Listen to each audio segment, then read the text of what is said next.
May isi-share lang ako. Totoo pala yun.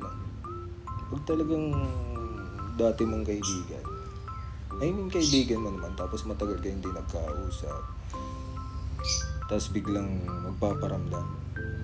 Iba pala yung pakiramdam, yung saya.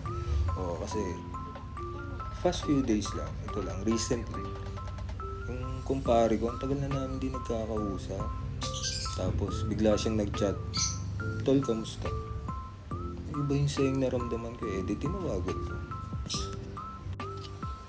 "Oh, tol, kamusta? Oh, saan ka ngayon?" Kamustahan. Nandun daw siya sa kapatid niya.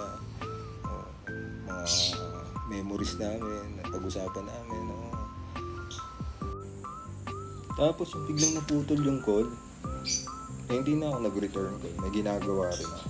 Tapos maya-maya, nag-chat, "Tol." As in tol lang. Parang kinabahan ako sa chat niya. Kasi wala nang kasunod, tol lang. Di chinat ko, nireplyan ko, "Tol, why? Bakit?" Tapos, ang tagal sumagot, siguro 1-2 minutes bago siya sumagot. Sabay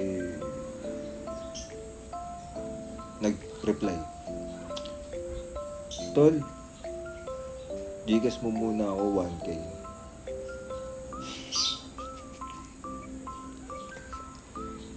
Hindi ko na nireplyan.